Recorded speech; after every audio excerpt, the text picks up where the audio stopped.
የሮሜን መጽሐፍ ነው እየተማማርን ያለነው። ሮሜ ምዕራፍ 13 14 ቁጥሮች በውስጡ አሉ። እነዚህን 14 ቁጥሮች ሶስት ትልልቅ ቦታ ከፍለናቸው ነበር። አንደኛው ከቁጥር 1 እስከ ቁጥር 7 ያለው ነው። ቅዱሳን ከመንግስት ባለስልጣናት ጋራ ሊኖራቸው ስለሚገባ ግንኙነት መመሪያ የተሰጠበት ክፍል ነው። ከእኛ ብዙ ወቅታዊ ሁኔታዎች ጋራ የተያያዘ ክፍል ስለሆነ በጥንቃቄ ልናጠናው የተገባ ክፍል ነው። ከቁጥር 8 እስከ ቁጥር 10 ያለውን ደግሞ እንደ ሁለተኛ የምዕራፉ ክፍል ነበር ያስቀመጥነው። ሕጉን ሙሉ ፍጹም የሚያደርገው ፍቅር እንደሆነ ጳውሎስ ማብራሪያ የሰጠበት ነው። ከቁጥር 11 እስከ ቁጥር 14 ደግሞ የምዕራፉ የመጨረሻው ክፍል ዘመኑን ስለማስተዋል፣ ነቅቶ ስለመንቀሳቀስ፣ ዝግጁ ሆኖ ስለመገኘት መመሪያ፣ ምክር፣ ማሳሰቢያ የተሰጠበት ክፍል ነው። ከቁጥር 1 እስከ 7 ያለው ክፍል በመጽሐፍ ቅዱስ ተርጓሚዎች ዘንድ መጠነኛ ክርክር ያለበት ክፍል እንደሆነ ለማየት ሞክረን ነበር። ከቁጥር 1 እስከ 7 ያለው ክፍል ምንም እንኳ ስለ ባለስልጣናትና ስለኛ ቢያወራም ዋና ትኩረቱ ቤተክርስቲያን እንደ ክርስቶስ አካል፣ መንግስት ደግሞ እንደ ሴኩላር አካል በመሃላቸው ስላለ ግንኙነት ሳይሆን አንድ አማኝ እንደ ዜጋ አማኝ ክርስቲያን እንደ ዜጋ ከበላይ ባለስልጣናት ጋራ ሊኖረው ስለሚገባ ግንኙነት መመሪያ የተሰጠበት ክፍል ነው። መጽሐፍ ቅዱስ አማኝ ለባለስልጣን መገዛት እንዳለበት የሚያስተምረው በምክንያት ነው። ይመለከተናል። እንደ እግዚአብሔር ቃል ነው ክርስቲያን የሚመራው ብለን ካመንን እሱም ማየት አለብን። በምክንያት ነው መጽሐፍ ቅዱስ ለባለስልጣን ስለመገዛት ምክር የሚሰጠን። ጳውሎስ በዚህ ከቁጥር 1 እስከ 7 ባለው ክፍል ውስጥ ለመቀበል ምናልባት የሚከብዱ የሚፈትኑ የሚመስሉ መመሪያዎችን ሲጽፍ የሮም ገዦች በሱ ዘመን የሮም መልእክት ሲጻፍ ሮምን ያስተዳድሩ የነበሩ ገዦች ምን ያህል ክፎች እንደሆኑ ያውቃል። የገዛ ነፍሱን የወሰዱበት ሰዎች ናቸው። እነ ኔሮ ናቸው በሰይፍ ስለት ያቀሉት። በጣም ኢፍትሃዊ የሆኑ ግፈኞች የሆኑ የህይወት ጥራት የሌላቸው በባሮች ላይ የሚቀልዱ እንደዛ አይነት ደም የጠማቸው መሪዎች ነበሩ ሮምን ያስተዳድሯት የነበሩት። አይነተኛው ማሳያው ኮሎሲየሙ ነው። ምናልባት እናንተ በተለያየ መንገድ አይታችሁት ይሆናል። ግማሹ ፈርሶ ቅርሱ ዛሬም አለ። እዚያ ውስጥ እንስሳትን እየከተቱ ሰዎችን እያስበሉ ሚሳለቅ ኮሚኒቲ ነው የሮም ኮሚኒቲ። እዛ ውስጥ ደግሞ የሚኖሩ አማኞች ከፍተኛ ስደት ውስጥ ነው ያሉት። ለነሱ ነው እንግዲህ ለነሱ ይሄን መመሪያ ሰጣቸው። ለባለስልጣን ተገዙ ብሎ ለመዋጥ የሚከብድ በጣም ጥያቄ የሚጭሩ መርሆችን ነው እዚህ ውስጥ የሚያስቀምጠው። የጳውሎስ ኮንሰርን እዚህ አይነት ነገር ውስጥ ሲገባ ባለመታዘዝ ምክንያት የእግዚአብሔር ስም በውጪ ባሉት ዘንድ እንዳይሰደብ ነው። የመጽሐፍ ቅዱስ ምክንያቱ ይሄ ነው። ለምሳሌ ቲቶ ምዕራፍ 2 ቁጥር 9 ላይ ቲቶ 2:9 ላይ ባሮች ለጌቶቻቸው በማንኛውም ነገር እንዲገዙ ይላል። ደስ እንዲያሰኟቸው የአጸፋ ቃል እንዳይመልሱላቸው አስተምር። አይስረቁ፣ ይኸውም ይላል በሁሉም መንገድ የአዳኛችን የእግዚአብሔር ትምህርት ይወደድ ዘንድ ፍጹም ታማኝ መሆናቸውን እንዲያስመሰክሩ ነው ይላል። ምናልባት ከሮም ገዢዎች አገዛዝ የበለጠና በጣም የከፋው ደግሞ የሎሌዎች የባሮች በአንዳንድ ጌቶች መገዛት ነው። እሱ በጣም የከፋ ነው። አንዳንድ ጌቶች ባሮቻቸውን ያሰቃዩቸዋል። በቤተ ክርስቲያን ውስጥ ደግሞ ጌታ ያላቸው አማኝ ባሮች አሉ። እነሱን ነው የሚመክር ያለው። ለጌቶቻችሁ ተገዙ ብለህ ምከራቸው ብሎ ለቲቶ ይነግረዋል። ለምንድን ነው እንደዚህ አይነቱ ምክር ለማህበሩ የምናስተምረው ሲባል ያዳኛችን የእግዚአብሔር ትምህርት ምን ይሆን ዘንድ ይወደድ ዘንድ ነው የሚለው። ከምንም በላይ እኛ አማኞች ከባለስልጣናት ሁሉ በላይ ስልጣን ያለውን ደግሞ ንጉስ እናውቀዋለን። ከዙፋናት፣ ከጌትነት፣ ከኃይላት፣ ከሹመቶች ሁሉ በስተጀርባ አንድ አካል አለን ነው የምንለው። እርሱም መድኃኒታችን ኢየሱስ ክርስቶስ ነው። ማቴዎስ 28:18 ላይ ኢየሱስም ደቀ መዛሙርቱ ወዳሉበት ቀርቦ እንዲህ አላቸው፣ ስልጣን ሁሉ በሰማይና በምድር ተሰጥቶኛል ይላል። የስልጣን ሁሉ ባለቤት ማን ነው ነው የምንለው?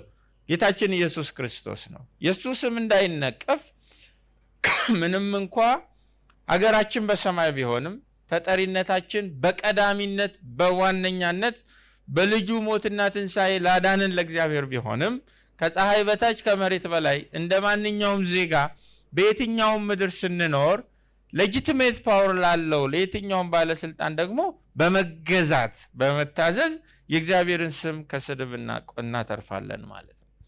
ዛሬ ከቁጥር 2 ጀምሮ ያለውን ለማየት እንሞክር። ሮሜ 13 ከቁጥር 2 እስከ ቁጥር 5 ያለውን ሁላችሁ ታወጡና እሱን ደግሞ እንማማራለን። ምናልባት ቀደም መግቢያ ላይ እንደጠቆምኩት እንደ አማኝ ከመንግስት ጋራ ከመንግስት ባለስልጣናት ጋራ ምን አይነት ግንኙነት ነው ሊኖረው የሚገባው? መንግስት እና የመንግስት ባለስልጣናት ሲያስቸግሩ፣ አምባገነን ሲሆኑ፣ ዜጎችን በግፍ ሲረግጡ፣ ቀማኛ ሲሆኑ፣ ሙሰኛ ሲሆኑ፣ አመፀኞች ሲሆኑ፣ በደም የሚዋኙ ሲሆኑ፣ ክፋትን ሲያደርጉ እንዴት ነው ለእንደዚህ አይነቶቹ አገዛዞች እና ስልጣናት አማኝ ዝቅ ብሎ መተዳደር ያለበት? ምንድነው የሚመራው መጽሐፍ ቅዱሳዊ መመሪያ? በተለይ አስጨናቂ የሚሆኑ ኬዞች ሲፈጠሩ ለሚለው ሁነኛው የመጽሐፍ ቅዱስ ክፍል ሮሜ 13 ከ1 እስከ 7 ያለውን ከ2 እስከ 5 ያለውን እኔ ስለዚህ ባለስልጣንን የሚቃወም የእግዚአብሔርን ስርዓት ይቃወማል። በጣም ከባድ ነው። አፍሪካ ውስጥ ሆኖ ይሄንን መዋጥ አይደለም። ለምን ለክፉም ለደጉ አፍሪካ እያልኩ ነው ማወራው። አይነተኛው ምሳሌያችን ኢዲ አሚን ዳህዳ ነው።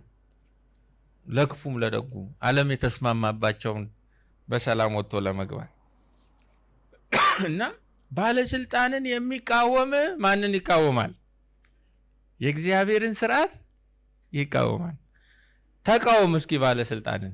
እየተቃወምክ ከሆነ ማንን እየተቃወምክ ነው? የእግዚአብሔርን ስርዓት። በጣም መመራመር ይፈልጋል። ማለት ብዙ ሺህ ጥያቄዎች ይመጣሉ ጭንቅላታችን ላይ እንደዚህ አይነቱን የመጽሐፍ ቅዱስ ክፍል ስንማማር። የሚቃወሙትም በራሳቸው ላይ ፍርድን ይቀበላሉ። ገዢዎች ለክፉ አድራጊዎች እንጂ መልካም ለሚያደርጉ የሚያስፈሩ አይደሉምና። እውነት ያስብላል አይደል? ገዢዎች እውነት ግን ክፉ ለሚያደርጉ ነው የሚያስፈሩት? መልካም ለሚያደርጉ ነው የሚያስፈሩት? አፍሪካ ገብቷችኋል? በጣም ጥያቄ ይጭራል። ይሄም ባለስልጣንን እንዳትፈራ ትወዳለህን? አዎ፣ ማን መፍራት ይፈልጋል? እንደው ሳንፈራ መኖር ይሁንልን። አሜን። እንዳትፈራ ትወዳለህ? አዎ እወዳለሁ። መልካሙን አድርግ፣ ከእርሱ ምስጋና ይሆንልሃል። ይሄም ከባድ ነው አይደል? መልካም ነገር ስታደርጉ እንደውም ያመሰግኗቸዋል። እንዴ መችለት እንደውም እኔ እዚህ ቢሮ ሙስና አለ ብዬ ስላመለከትኩ አይደል እንዴ ከስራዬ ፍንቅል ያደረጉኝ የሚል ሰው አይጠፋም። ከባድ ነው። መልካሙን አድርግ ምስጋና ይሆንልሃል አይደል የሚለው? ለመልካም ነገር ለአንተ የእግዚአብሔር አገልጋይ ነው። እንደውም የእግዚአብሔር አገልጋይ ነው ተባለ። ምን ታመጣላችሁ? በኋላ እናየዋለን። ዲያቆን የሚል ቃል ነው ያለው። አገልጋይ ነው። መንግስት ዲያቆን ነው እያለ ነው ጳውሎስ። ያርግልን። በከንቱ ግን ሰይፍ አይታጠቅምና አሁን እየጠነከረ መጣ ነገሩ፣ ወደ ሰይፍ ሄደ። አይታጠቅም። ክፉ ብታደርግ ፍራ።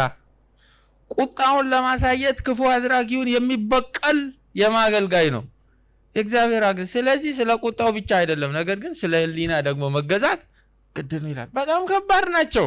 አላውቅም ለሁላችሁ እንዲህ ከሆነ ስሜቱ እነኚህ መርሆች መዋጥ ከባድ የሚያደርጉት ብዙ ሁኔታዎች ስላሉ ቁጥር 1 ላይ ነፍስ ሁሉ ነው ያለው ነፍስ ሁሉ ከአማኞች ይጀምራል። ነፍስ ሁሉ ለበላይ ባለስልጣናት መገዛት የሚገደድበትን ሁለት ምክንያት ቁጥር 1 ላይ ነግሮናል። አንደኛ ከእግዚአብሔር ካልተገኘ በቀር ስልጣን የለምና። አንዱ አማኝ ከበላይ ባለስልጣናት ጋር ያለውን ግንኙነት ሲያጠና ሊኖረው የሚገባው የአእምሮ ውቅር ይህ ነው። ከእግዚአብሔር ካልሆነ በስተቀር ስልጣን አይገኝም። የስልጣን ሁሉ ምንጭ፣ የስልጣን ሁሉ ባለቤቱ፣ የስልጣን ሁሉ መሐንዲሱ ማን ነው ብሎ ማመን አለበት ክርስቲያን። እግዚአብሔር። ይሄ ብቻ ነው ባይዘው የሚያሳርፈን። ከባለስልጣናት ስር ያለው ስልጣን ንብረትነቱ የማን ነው? የእግዚአብሔር ነው። አንዱ ምክንያታችን እሱ ነው። ሁለተኛው ቁጥር 1 ላይ ያለን ያሉትን ባለስልጣናት በማን የተሾሙ ናቸው? በእግዚአብሔር። ይሄንን አይተን እንደ ክፉ የሆኑ ቢሆን እግዚአብሔር ነው የሾማቸው ለዓላማው። በቦይ እንዳለ ውሃ ነው የንጉስ ልብ በእግዚአብሔር እጅ የሚለውን አይተናል አይደለም? ተጠቅሞም ያውቃል። ስለዚህ ሁለተኛው ምክንያታችን የሹመት ወንበር ንብረትነቱ የማን ስለሆነ? የእግዚአብሔር ስለሆነ ብሎ እነዚህን ሁለት ምክንያት ቁጥር 1 ላይ ጠቅሶልን በእነዚህ ሁለት ምክንያቶች ነፍስ ሁሉ ለበላይ ባለስልጣን ምን መሆን አለበት? መገዛት አለበት። አሁን ግን ከቁጥር 2 ጀምሮ ሌሎች ምክንያቶች ይጨምርልናል። ቁጥር 2ን ለብቻ እንየው። ስለዚህ ባለስልጣንን የሚቃወም የእግዚአብሔርን ስርዓት ይቃወማል፣ የሚቃወሙትም በራሳቸው ላይ ፍርድን ይቀበላሉ የሚለውን ለማየት እንሞክር። ሁለት ነገር ነው ቁጥር 2 ውስጥ የተቀመጠው። አንደኛ ባለስልጣንን መቃወም ማለት ምን ማለት እንደሆነ፣ እርሱም የማንን ስርዓት መቃወም ነው? የእግዚአብሔርን ስርዓት መቃወም ነው የሚል ግልጽ መመሪያ አስቀምጧል። በሁለተኛ ደረጃ ደግሞ ባለስልጣንን መቃወም የሚያስከትለውን ጦስ ነው የሚናገረው፣ መዘዝ አለው የሚል ነው። ሁለቱንም በቅደም ተከተልን የምትጽፉ ሮሜ 13 ቁጥር 2 በቅንፍ አሌታ ብላችሁ ስለዚህ ባለስልጣንን የሚቃወም የእግዚአብሔርን ስርዓት ይቃወማል የሚለውን ለማየት እንሞክር። ልክ እንደ ቁጥር 1 የሚከብድ ነው ይሄም ለመዋጥ። ምክንያቱም ባለስልጣን ላይ ማመጽ እኩል ይሆናል በእግዚአብሔር ስርዓት ላይ ማመጽ ነው የተባለው። ባለስልጣን ሄዶ የተስተካከለው ስልጣኑ ሄዶ የተነጻጸረው የተቀራረበው ከእግዚአብሔር ስርዓት ጋር ነው። ስለዚህ አንዱን መንካት ሌላኛውን መንካት ነው። አንዱ ላይ ማመጽ ሌላኛው ላይ ማመጽ ነው የሚለው። ይህንን መመሪያ እንዴት ነው መቀበል ያለብን? እንዴትስ ነው ማጥናት ያለብን ነው ጥያቄ የሚጭር ነው። ባለስልጣናት አምባገነንና ክፉ ሲሆኑሳ እንዴት አድርገን ነው እነሱም ላይ ማመጽ የእግዚአብሔር ስርዓት ላይ ማመጽ ነው የምንለው የሚል ጥያቄ ሊጭር ይችላል። ጥያቄው እዚህ ቁጥር 2 ውስጥ ጳውሎስ ባለስልጣንን የሚቃወም ሲል ምን አይነት ተቃውሞ ነው ሜንሽን እያደረገ ያለው? ይሄ መቃወም ምን አይነት መቃወም ነው ብለን ነው ከማጥናት ምን ጀምረው መጀመሪያ ጥቅሱ ላይ መስማማት ስላለብን ይሄ የሚቃወም የሚለውን ቃል በትምህርት ጥቅሱ ውስጥ ከታችሁ ብትጽፉ ጥሩ። የሚቃወም ሲል ለምሳሌ እንግሊዝኛው መጽሐፍ ቅዱስ ሬዚስት ነው የሚለው፣ አማርኛውንም እንግሊዝኛውንም ሌላውንም አይደለም እናጠናው፣ መጽሐፉ የተጻፈበትን ግሪክ ነው የምናይ። አንቲታሶ የሚል ቃል ነው ያለው።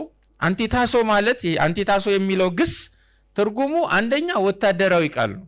ከኔ ጋር ናችሁ አይደለም? አንቲታሶ የሚለው ተቃውሞን የሚወክለው የግሪኩ ግስ ወታደራዊ ቃል ነው። በጠላት ኃይሎች ላይ የተሰለፈ ሰራዊት ማለት ነው። ስለዚህ ሚሊታንት የሆነ ቃል ነው። በተቃራኒ መደራጀት ማለት ነው።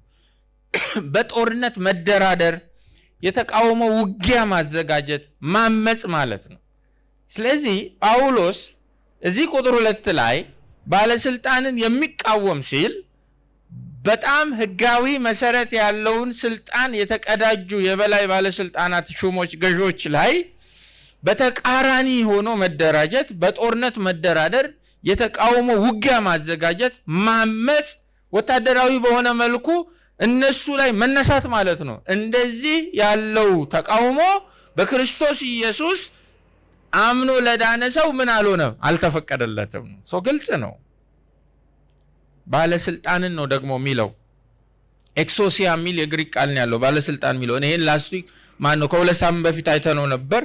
ከቁጥር 1 እስከ 7 ላለው ክፍል ባለስልጣን የሚለው ቃል ፍቺ ማዕከላዊ ነው ብለን ተነጋግረናል። ኤክሶሲያ ማለት ዝም ብሎ ብድግ ብሎ ቁጭ ያለ ባለስልጣን ማለት አይደለም። ህጋዊ ስልጣን ያለው ባለስልጣን ማለት ነው። ሌጂቲሜት ፓወር ያለው ባለስልጣን ማለት ህዝባዊ ቅቡልነት፣ ህገ መንግስታዊ ፈቃድ፣ የትክክለኝነት መሰረት ያለው በሁሉ ዘንድ ስምምነት ተመስርቶ አንድ የስልጣን ወንበር ላይ የተቀመጠ ባለስልጣን እያልን ነው። ዝም ብሎ ዘው ብሎ የመጣውን ኢፍታዊ በሆነ መልኩ የመጣውን ማለታችን አይደለም። እዚህ ጋር ያለው ተቃውሞ ሊገባን ይገባል። ቁጥር 2 ላይ ያለው ተቃውሞ ባለስልጣናቱ ላይ ብቻ ያነጣጠረም ተቃውሞ አይደለም፣ የተቀመጡበት ስልጣንም ላይ ያነጣጠረ ተቃውሞ ነው።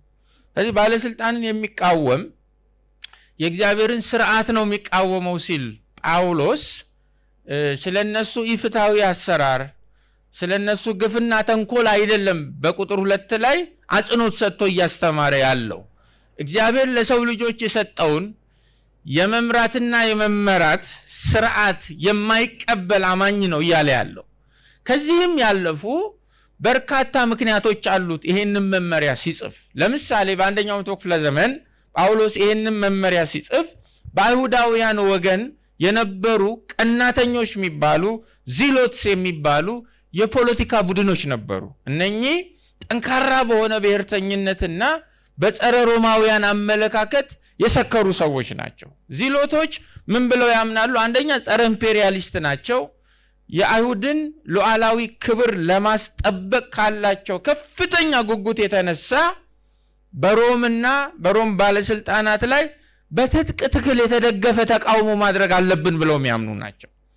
ሰይፍን ተጠቅመው ቀስትን ተጠቅመው ያለውን ሁሉንም የአመጽ ስልት ተከትለው የአይሁድን ሕዝብ ከሮም ስርዓት ነፃ ማውጣት አለብን፣ ሮማውያንን ደግሞ ገልብጠን መጣል አለብን ብለው የሚያምኑ የሚያስቡ በዚህ አይነት ኮዝ የተደራጁ በአይሁዳውያን ዘንድ አሉ። ይህንን መመሪያ ሲጽፍ የመስቀሉ ቃል እንዳይሰደብ በቤተ ክርስቲያን ውስጥ እንደዚህ አይነት የቀናተኞች አይነት የአመለካከት ዝንባሌ ያላቸው የእግዚአብሔርን ቃል ትዊስት እንዳያደርጉት እንዳይጠመዝዙት፣ ምንም እንኳ አመራሩ ክፉ ቢሆን የሮም ምንም እንኳ በደል ያደረሱበት ቢሆን በራሱ በጳውሎስም ምንም እንኳ እስር ቤት ሆኖ እየጻፈም ቢሆን እውነቱን ግን ይነግራቸዋል። በዚህ መንገድ በዚህ ስልት ፈጽሞ ተቃውሞ ማድረግ የእግዚአብሔርን ስርዓት መቃወም ነው። ከፍተኛ ምክር ነው የሚሰጣቸው። ነባራዊ ምክንያት አለው ጳውሎስ፣ መጽሐፍ ቅዱሳዊ ምክንያት አለው ጳውሎስ። የእግዚአብሔርን ስርዓት መቃወም ነው የበላይ ባለስልጣንን መቃወም ማለት። ይሄ ተቃውሞ ግፍን ሲሰሩ ዝም ማለት ግን አይደለም። በተሰጣቸው ስልጣን ህጋዊ በሆነው መብታቸው ላይ በአመጽ መነሳት፣ ተቃራኒ ሆኖ መደራጀት በእግዚአብሔር ስርዓት ላይ በስልጣኑ ባለቤት ላይ እንደ መነሳት ነው ሚል ያለው።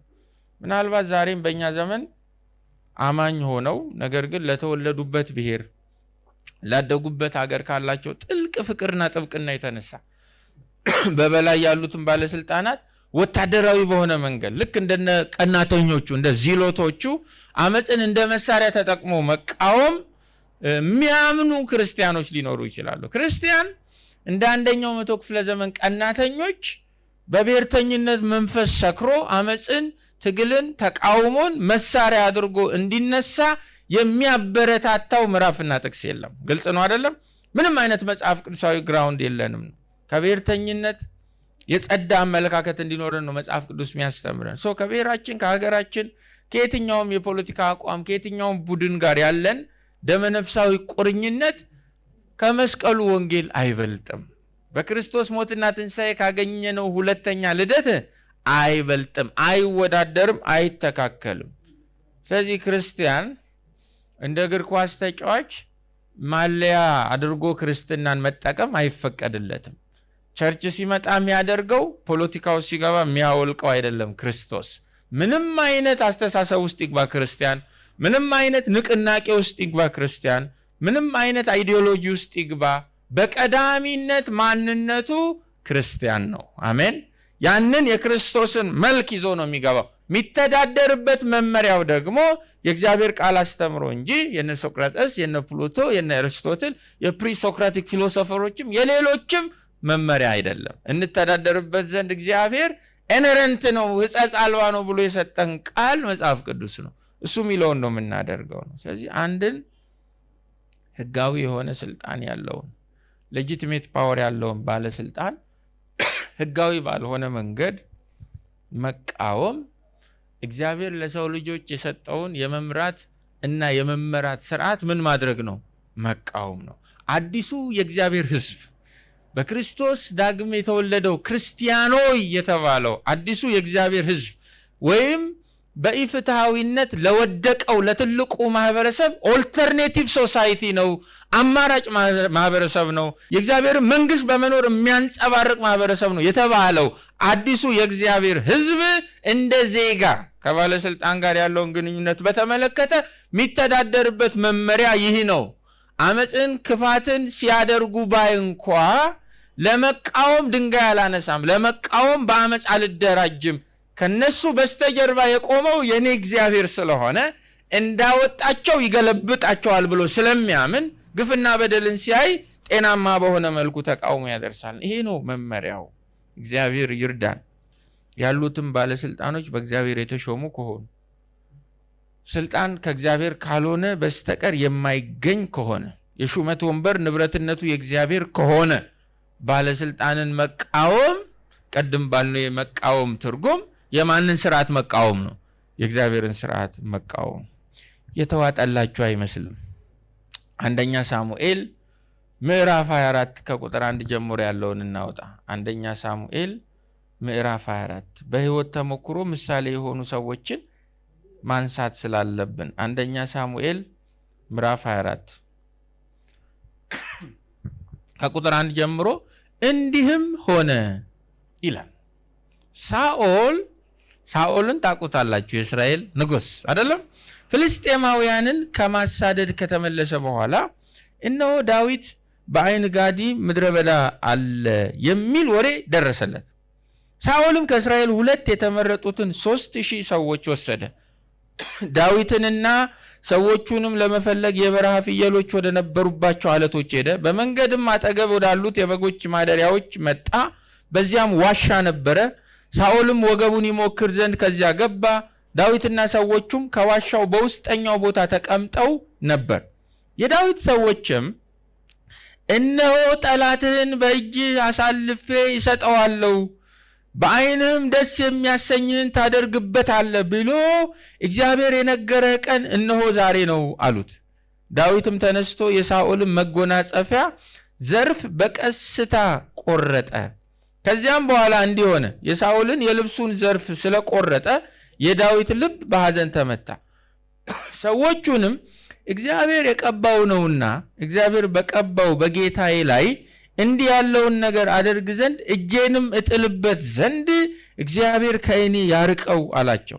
ዳዊትም በዚህ ቃል ሰዎቹን ከለከላቸው፣ በሳኦልም ላይ ይነሱ ዘንድ አልተዋቸውም። ሳኦልም ከዋሻው ተነስቶ መንገዱን ሄደ። ከእርሱም በኋላ ዳዊት ደግሞ ተነሳ፣ ከዋሻውም ወጣ። ከሳኦልም በኋላ ጌታዬ ንጉሥ ሆይ ብሎ ጮኸ። ሳኦልም ወደ ኋላው ተመለከተ፣ ዳዊትም ወደ ምድር ተጎንብሶ እጅ ነሳ ይላል። እንግዲህ ሰራዊት አስከትሎ ሊያጠፋው ከቤቱ እቅድ ይዞ የወጣ ሰው ነው ሳኦል። መጥቶ እግሩ ስር ተኛ። ዳዊት አጠገብ ዋሻ ውስጥ ገብቶ ተኛ እና የዳዊት ሰዎች እንግዲህ ዳዊት ሲሞት እነሱም ይሞታሉ። የሳኦል ሰይፍ የተሳለው ለዳዊት አንገትና ዳዊትን ለሚከተሉት። ይሄው እግር ስር እግዚአብሔር ጣለልህ፣ በል ውደቅበት አሉት እና አዲስ መደበኛ ትርጉም ሲናገር በሆዱ እየተሳበ ይላል። ቀስ ብሎ ከልብሱ ላይ ቆርጦ ሰውየው እንቅልፍ ይዞታል እና መጨረሻ ላይ ከነቃ በኋላ ጎንበስ ብሎ እጅ ነሳ ይላል። ጠላቱ ነው? ጠላቱ አይደለም፣ ጠላቱ ነው። እጅ ነሳው። ለምንድነው ማትገለው ሲሉት፣ አይ እግዚአብሔር በቀባው ላይ እጄን አላነሳም። ለሱ ስልጣንን የሰጠው ማን ነው? እግዚአብሔር ነው። ግን ሳኦል ጤናማ ነው እንዴ? አይደለም። ካህናትን በጦር ወግቶ የገደለ ሰው ነው። እግዚአብሔር ተጸጸትኩ ያለው ሰው እኮ ነው። ካህኑ ሳሙኤልን እስከ መቼ ነው ለሱ የምታለቅሰው ያለው ሰው እኮ ነው። ለክብሩ መታሰቢያ ሐውልት የሚያሰራ ሰው ነው። እግዚአብሔር አታደርግ የሚለው የሚያደርግ፣ መታዘዝ ከመስዋዕት ይበልጣል እኮ ተብሎ የተመከረ ሰው። እልከኛ ነው። በራሱ ፍቅር የወደቀ ነው። ቴራፊምን የሚያመልክ ነው። ሰው በራሱ ፍቅር ሲወድቅ በቁመቱ ልክ ጠርቦ የሚያሰራው ጣዖት ማለት ነው። ሳኦል በቤቱ በፊቱ በመልኩ በቅርጹ የተበጀ ጣዖት ያለው ሰው። እንደዚህ ያለውን ሰው እግሩ ስር ጥሎለት አልነካውም። ከልብሱ ቆርጦ ይኸው እግዚአብሔር አሳልፎ ሰጥቶኝ ነበር፣ እኔ ግን ልገልህ አልቻልኩም፣ አልፈልግም። እግዚአብሔር ነው የሾመ፣ እግዚአብሔር ይሽርሃል። የኔ የአመፅ መሳሪያ ግን አንተ አንገት ላይ ሰይፍ ማስቀመጥ አይደለም፣ እንዲሁ በከንቱ ታሳድደኛለህ ብሎ ነው የመለሰለት። ጳውሎስ የበላይ ባለስልጣናትን መቃወም ማለት የማንን ስርዓት መቃወም ነው? የእግዚአብሔርን ስርዓት መቃወም ነው። እሱ ሾማቸው፣ እሱ ያወርዳቸዋል። እኛ ግን አመፅን መሳሪያ አድርገን እነሱ ላይ ለተቃውሞ እንድንነሳሳ የሚደግፈን የመጽሐፍ ቅዱስ መሰረት የለንም ነው። እዚህ ጋር መጠንቀቅ ያለብን አትቃወሙ፣ ተገዙ ብሎ ሲል በጭፍን እንደ ከብት ተነዱ ማለት ደግሞ አይደለም።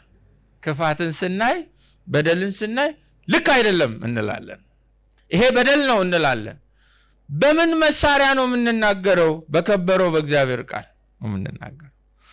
ተገዙ አትቃወሙ ማለት ይሄ መጽሐፍ ቅዱስ እናደርገው ዘንድ ያዘዘንን የበላይ ባለስልጣናት ስልጣናቸውን ተጠቅመው እንዳናደርግ ካስገደዱ፣ ይሄ መጽሐፍ ቅዱስ አታድርጉ ብሎ የከለከለንን የበላይ ባለስልጣናት ስልጣናቸውን ተጠቅመው ግዴታ አድርጉ ብለው ካስገደዱን ያኔ ኖ ብለን እንቆማለን።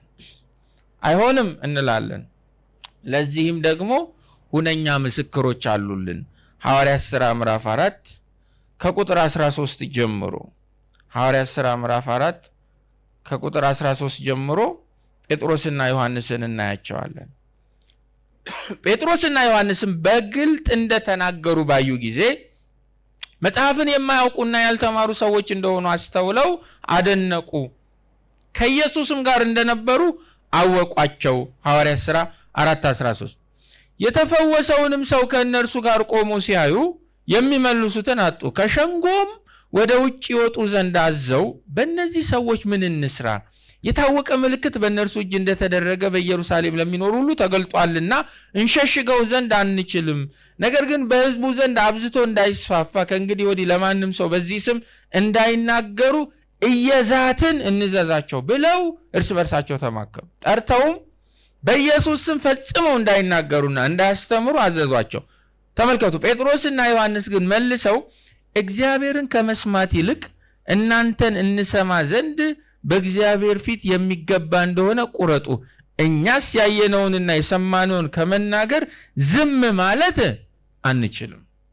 ስለዚህ እንገዛለን ማለት አንቃወምም ማለት የከበረው የእግዚአብሔር ቃል እናደርገው ዘንድ ያዘዘንን እንዳናደርግ መሰናክል ሆነውም ሲመጡ እሺ ብለን በጭፍን እንሄዳለን ማለት አይደለም። አታድርጉ ያለንን ነገር ደግሞ አድርጉ ብለው ሲያስገድዱን እሺ ብለን እናደርጋለን ማለት አይደለም። እዚያ ጋር ሐዋርያቱ ሌሎችም ምሳሌዎች አሉልን። ባለፈው ሳምንት ከይሁዳ ተማርከው የመጡትን ወጣቶች አይተናል። እነ ዳንኤልን አንተ ላቆምከው የወርቅ ምስል እንደማንሰግድ እወቅ ያሉ፣ ወይም ደግሞ እንደነኛ ዕብራዊ አዋላጆች ወንድን ሁሉ አንገልም ሚስከሬጅ አናደርግም ብለው እንደተነሱቱ ማለት ነው። ስለዚህ አንቃወምም፣ እንገዛለን። የአምላካችን ስም እንዲሰደብ ስለማንፈልግ በእግዚአብሔር ቃል ምክር በመስቀሉ ቃል ግን የመጣብን ከሆነ ያኔ ጀርባችንን ነው የምንሰጠው። አይሆንም እንላለን። ለምን? እኛ በቀዳሚነት ተጠሪነታችን ለምድሩ መንግስት ሳይሆን ለየትኛው መንግስት ነው? ለሰማዩ መንግስት ነው። የምድሩንም መንግስት በህይወት ያኖረው ስልጣንንም የሰጠው የሰማዩ መንግስት ነው ብለን ስለምናስብ ማለት ነው። ይሄ አይነቱ ቅኝት አማኙ ጋር መኖር አለበት። ወደ ቁጥር 2 በቅንፍ እንምጣ። የሚቃወሙትም በራሳቸው ላይ ፍርድን ይቀበላሉ ይላል። ይሄ ተቃውሞ በአይናው ለሁላችን ግልጽ ይመስለኛል። መቃወም ማለት ተቃራኒ በሆነ ቃሉ በማይፈቅደው መልኩ ለማመጽ መነሳቱ። በእንዲህ አይነት መልኩ የሚቃወሙ በራሳቸው ላይ ምን ይቀበላሉ? ፍርድ ይቀበላሉ ይላል። ይሄ ግልጽ ይመስለኛል። አንድ ህጋዊ ስልጣን ያለውን የመንግስት ባለስልጣን ወይም አካል ህጋዊ ባልሆነ መንገድ መቃወም መዘዝ አለው የሚለው ለሁላችን ግልጽ ይመስለኛል። ይሄ ፍርድ የሚለው ቃል ሌጋል ተርም ነው። ክሪማ የሚል የግሪክ ቃል ነው ያለው። የውግዘት ቅጣት በፍርድ ቤት የሚወሰን የዳኛ ፍርድ ማለት ነው። አንድ ሰው በአመጽ እንደ እግዚአብሔርም ቃል ሰዎችም እንደተስማሙበት ህግ ባልሆነ መንገድ የበላይ ባለስልጣንና ሹምን ለመቃወም ሲነሳ መዘዝ አለው። መዘዙ ክሪማ ነው። በፍርድ ቤት የሚወሰን የዳኛ ፍርድ ይጠብቀዋል። ይሄ ዩኒቨርሳል ትሩዝ ነው፣ ለሁላችን ግልጽ ይመስለኛል። ክርስቲያን ግን አንዱ ልብ መባል ያለበት ህጋዊ ባልሆነ መንገድ ወይም መጽሐፍ አትቃወሙ፣ በዚህ መልኩ አትቃወሙ ብሎ ባስቀመጠው መንገድ ከተቃወመ በኋላ ከበላይ ባለስልጣናት መከራና እንግልት ቢመጣበት ይሄን መከራ ይሄን እንግልት በክርስትና ምክንያት እንደመጣ መስቀል የመቁጠር መብት የለውም። ግልጽ ነው አይደለም? ለእንደዚህ አይነቱም እንግልት እግዚአብሔር ኃላፊነትን አይወስድም። ኢንፋክት ከፍርዱ በስተጀርባ የእግዚአብሔር ሆን ብሎኝነት ነው ያለው ነው። ስለዚህ ከአንዳንድ የፖሊስ ዱላ በስተጀርባ የእግዚአብሔር ፈቃድ እንዳለ አልፎ አልፎ መጠርጠር ጥሩ ነው። ግልጽ ነው አይደለም? መጠርጠር ጥሩ ነው። በራሳችሁ ላይ ፍርድ ትቀበላላችሁ፣ እግዚአብሔርን ያወጣዋል፣ ፍርዱን ትግታላችሁ ነው ሚል ያለው። ይሄ ፍርድ ከሁለት አካል ይመጣል። አንደኛ በቀጥታ ከጣስነው ሕግ ከጣስነው ስልጣን ምላሽ ሆኖ በፍርድ መልክ ይመጣብናል። ሁለተኛው የስልጣንና የሹመት ባለቤት ከሆነው ከእግዚአብሔር ይመጣል። እግዚአብሔር እንደውም ዳሚኔሽን ሚል ቃል ነው ያለው። እግዚአብሔር አሁንም ሊቀጣ ይችላል፣ በመጨረሻውም ጊዜ ሊቀጣ ሊፈርድ ይችላል። ስለዚህ ጳውሎስ ቁጥር 2 ላይ ምንድነው እያሳሰበን ያለው? ሁለት ቁም ነገር እየሰጠን ነው። አንደኛ በባለስልጣን ላይ ማመጽ ማለት በማስራት ላይ ማመጽ ነው። በእግዚአብሔር ስርዓት አመጽን ተርጉመናል። እንግዲህ ጭፍን የሆነ መነዳትም አይደለም ብለናል። እዚያ ውስጥ ሚዛናዊን ፍቺ ይዞ ማለፍ ጥሩ ነው። ለምንድነው ግን በእግዚአብሔር ስርዓት ላይ ማመጽ የሚሆነው? ምክንያቱም ከእግዚአብሔር ካልሆነ በቀር ስልጣን አይገኝም። የሾማቸውም ማን ነውና? እግዚአብሔር ነውና እሱ እንደወደደ ያደርጋቸዋል ነው ምንለው። ሁለተኛው ህጋዊ ስልጣን ያለውን የበላይ ባለስልጣን ህጋዊ ባልሆነ መንገድ መቃወም በራስ ላይ ምንን ያመጣል? ፍርድን ያመጣል ነው፣ ውግዘትን ያመጣል ነው። መንግስት ስለ ፍትህ ሲል ለሰሩት ወንጀል ተመጣጣኝ ምላሽ ስለሚሰጥ ከእንደዚህ አይነቱ ደግሞ የፍርድ ስርዓት በስተጀርባ የእግዚአብሔርን ፈቃድ ስላለ፣ ስለዚህ አማኝ ተጠንቅቆ መኖር አለበት ነው። ወደ ቁጥር 3 እንምጣ። ቁጥር 3 ገዢዎች ለክፉ አድራጊዎች እንጂ መልካም ለሚያደርጉ የሚያስፈሩ አይደሉምና ይላል። ጳውሎስ እንዴት እንዲጻፈ ነው? መልካም ስላደረገ አይደል እንዴ እስር ቤቶቹን ሁሉ ያስጎበኙት አይደል? መልካም እኮ ምን ክፉ አድርጎ ታሰረ ይሄ ሰው? እንዴት ነው ለምንድነው እንዲምጽፈው? እኔ በጣም የፈተነኝ ቁጥር ነው እንዴ። ከዚህ መልእክት በኋላ እኮ ኔሮ ይገላል። ከዚህ መልእክት በኋላ እኮ አይሁዳውያን ክርስቲያኖቹ ሮም ውስጥ ለተነሳው የእሳት ቃጠሎ ምክንያት ናቸው ብሎ እንዳለ ያስወጣቸው ባኒሽመንትን ያመጣባቸው ኔሮ ነው። ለምንድነው እንደዚህ አይነቱን ነገር የምጽፈው? እስር ቤት ውስጥ እየተሰቃያል። ተነሱ እንደውም አምጹ፣ እኔን ይሄው የተላላጥኩት እጄ ራሱ ብሎ ቢጽፍ አይደል? ይሄው እግሬን ራሱ ያሰቃዩኝ ነገር የመጣብኝ ጀርባዬን ተመልከቱ የገረፉኝ ግርፋት ብሎ እንትን አትበሉ፣ ፊት አትስጧቸው ማለት ይችላል አይችልም? ይችላል። ግን ቤተ ክርስቲያንን የሚመራት ኢየሱስ ነው። አሜን። የኛ ስሜት አይደለም፣ የኛ በቀል ማራመጃ አይደለም። የከበረው ቃል አያችሁ፣ አንድ መስቀል አለው ክርስቲያን ሁሉ። ምንድነው ያ መስቀል? ኢየሱስን መምሰል። የክርስትና ውሃ ልካችን መድኃኒታችን ነው። እሱ ደግሞ ስንጠጋ ጠላት አለ ውደድ ይላል። የሚያሳድዱ አለ መርቅ፣ ቀኝህን አላጓው ግራህን ስጣቸው። ወደዛ ሙላት ጌታ እንድናድግ ነው አይደል ቃሉን የሰጠን እንጂ ሂሳብ እያወራረድን እዚህ የምንፈነካከትበት ነገር የለም። ለክፉ አድራጊዎች እንጂ መልካም ለሚያደርጉ የሚያስፈሩ አይደሉም ይላል። ባለስልጣንን እንዳትፈራ ትወዳለህ? መልካም አድርግ፣ ከእርሱ ምስጋና ይሆንልሃል ነው የሚለው። ቁጥር 3 ውስጥ ጳውሎስ ተጨማሪ ምክንያት እየሰጠን ነው። ነፍስ ሁሉ ለበላይ ባለስልጣን የሚገዛበትን ተጨማሪ ምክንያት ነው የሚሰጥ ያለው። በዚህ ምክንያት ውስጥ አንዱ ያስቀመጠው ሐሳብ በህብረተሰብ ውስጥ ስርዓትን በማስጠበቅ ረገድ ከእግዚአብሔር ሚና የተቀበሉ ሰዎች ናቸው እያለ ነው። እና አትፍሩ የሚለው ቃል 2 ጊዜ ፍርሃት ተጠቅሷል። እንዳትፈራ ትፈልጋለህ የሚል መልካም አድርግ። የሚያስፈሩ ናቸው። የሚያስፈሩት ደግሞ ለመልካም አድራጊ አይደለም፣ ክፉ ለሚያደርጉት ነው። ኦኬ፣ ከፋፍለን ነው ይሄንንም ሮሜ 13:3 በቅንፋት ሊተባበሉና ገዢዎች ለክፉ አድራጊዎች እንጂ መልካም ለሚያደርጉ የሚያስፈሩ አይደሉምና ይላል። ይሄ ዩኒቨርሳል ትሩዝ ነው አይደል? ሰው ሁሉ የሚስማማበት ነው፣ እውነት ነው። ለምሳሌ መንጃ ፍቃድ ይዞ እያሽከረከረ ካለና መንጃ ፍቃድ ሳይዝ እያሽከረከረ ካለ ከሁለቱ የትራፊክ ፖሊስን ሲያይ የሚበረግገው የትኛው ነው?